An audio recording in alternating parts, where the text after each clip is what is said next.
Hi,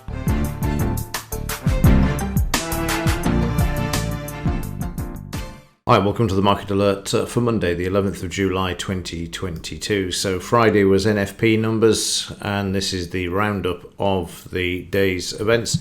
Bonds take a hit, but stocks look through the non-farm payroll beat and moved higher, as we'll look at in just a moment. So again, bad news is good news. Wall Street stunned as July payrolls expectedly smash expectations. Labour force shrinks, household survey tumbles. For equity markets, the too hot number will mean a continued more aggressive Fed, which means obviously they're going to continue to increase interest rates and increase the risk of recession. This is bad for growth stocks, which get hit by higher rates, according to this article. It didn't seem to make a lot of difference on Friday, a bit of a difference overnight. Consumer credit hits a brick wall with credit cards maxed out, and not surprised one bit there. And last couple of items, the only way to get inflation back to 2% is depression, and this is not a price the Fed is willing to pay. Absolutely not. They'll be printing before long if we get anywhere near that. And of course, this is how it all ends. Starts off gradually, then suddenly. It's the way states go bankrupt, banks collapse, currencies implode, and prime ministers fail. So there we go. That's how it all ends. Very cheery on a Monday morning, but that's the reality of where we are. Economic news for this week. Today we've got Bailey out speaking. There's a lot of Bailey this week. He's also out on Tuesday. The big one for this week is the CPI numbers on Wednesday, which again are showing an increase there on the month-on-month rate of 1.1 over 1% of last month. Again, that's going to make Powell consider things. Another 0.75%, who knows? And then the rest is as normal. But if these numbers come out higher, then again you can expect further rate increases. Stronger dollar, metals crushed, as until they stop the actual rate rises, then the metals are going to continue to be moved lower. PPI on Thursday as well, another inflationary indicator, and then Friday we've got retail sales as well. That's an inflation indicator. See whether people are still spending the money in the retail sector or not.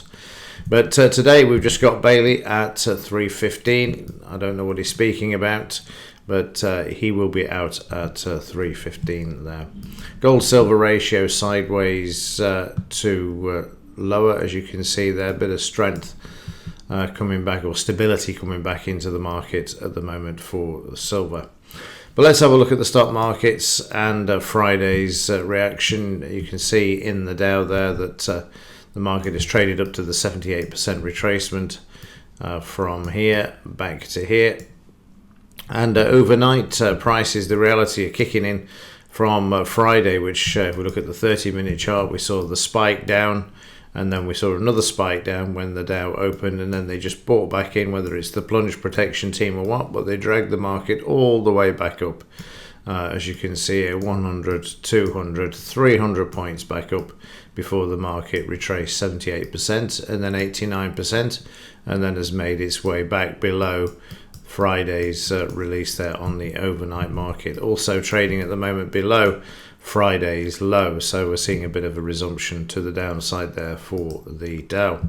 These are the bigger targets for the Dow on the downside. The market currently at the 5 MA needs to close below this.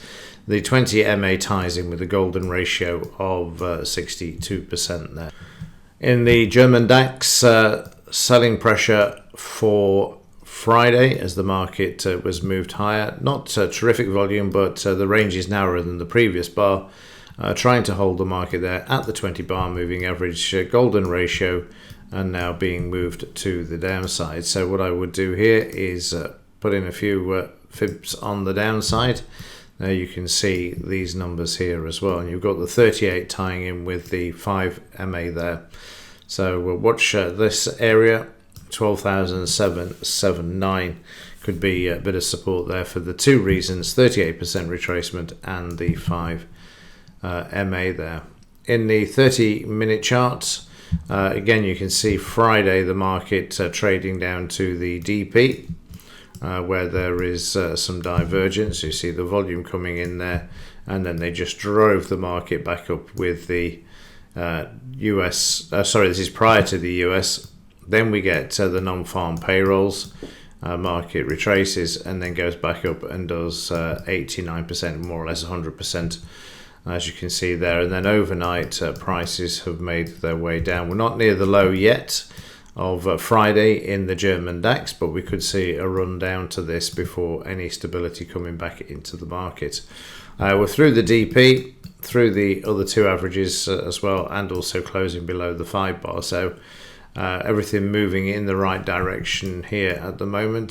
The 200 MA is down here just below the low, which can act as a major support as well. So keep an eye on that. And that's just below the Friday's DP level there.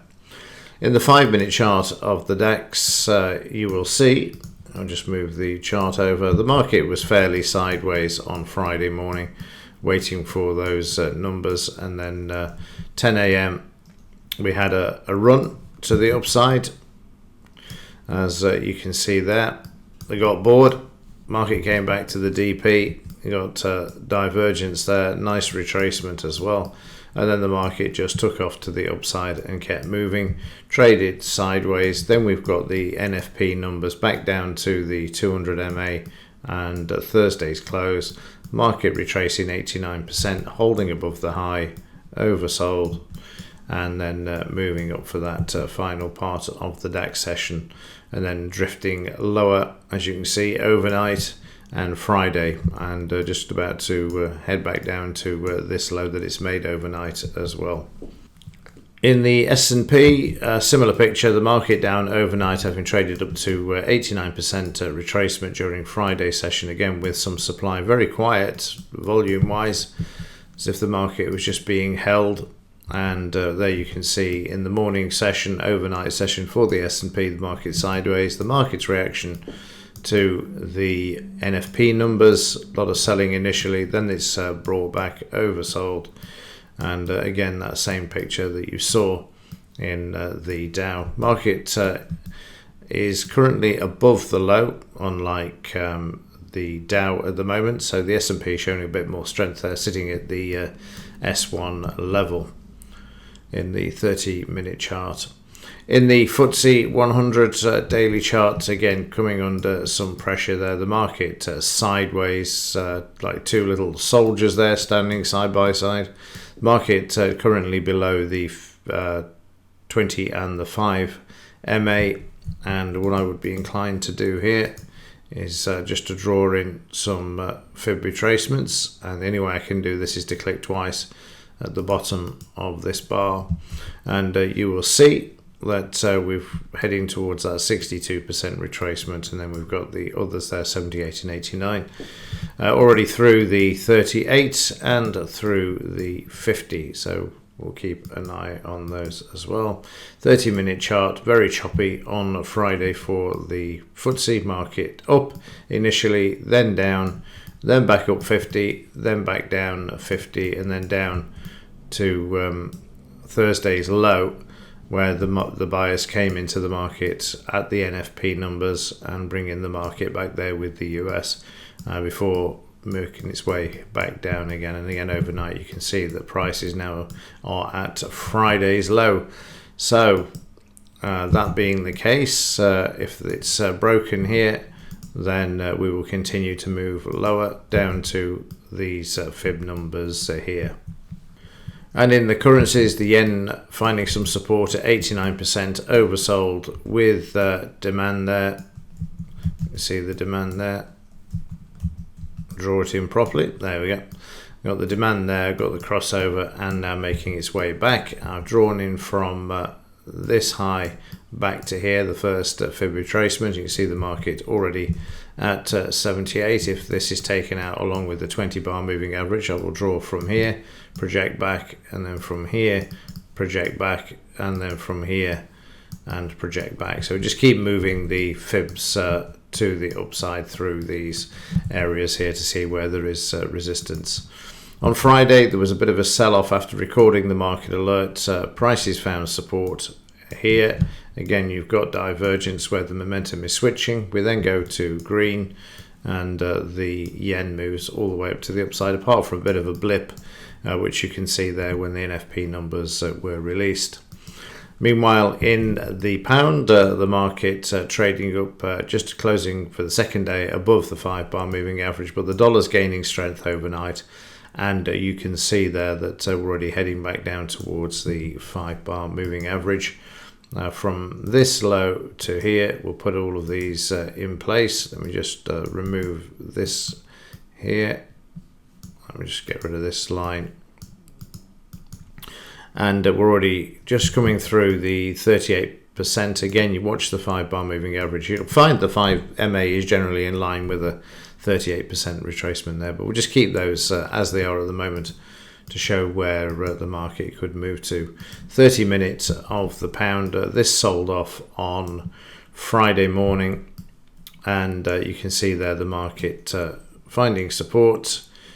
With crossover oversold, then the market coming back. There's your NFP numbers again, retest of that, and then back up, and then the market drifting down overnight, but nowhere near Friday's low at the moment. Political uncertainty in the UK, I suppose, is what drove this to the downside with Boris resigning, but now the job of selecting somebody new, we'll have to wait and see. It's a classic, like the Who song. Won't get fooled again. Meet the new boss, same as the old boss, as they say. And finally, in the metals, you can see silver is still sideways. It's going much lower than where it's currently trading, unfortunately. 1887 needs to be taken out. We're probably looking for me down towards $16 would be the sort of area where this market is going to find support. You've got to take into account that they're going to use the fact that the dollar is going to be moved higher now with the rate increases, and whether we like it or not, the silver market is going to be forced to the downside, which is going to make it really, really cheap. I mean, it's going to be fantastic, because once they realise, as we saw in the article to begin with, that the only way the Fed can get inflation down is go for a depression, then they will have to start reducing rates. They will pivot and they will switch, and then they'll probably print, and as soon as they do that, the dollar will collapse, and you will see the likes of silver and gold moving to the upside. Gold still sideways, holding quite well compared to silver, which I'm going to come back to in a second. There you can see that's holding quite nicely. But in silver, we are going to take out the low of 1887, and you can see there already they can't help themselves overnight, already starting to move it down. The low is likely to be taken out today as well in this market. Like I say, the prospect of having to increase interest rates to make it look as if you know what you're doing and are prepared to do what is to be done to try and reduce inflation. They'll do that until they can't. So I reckon around November will be carnage time when they won't, and then we'll see the dollar starting to move to the downside. They failed every time they've tried to do this, and they'll fail again.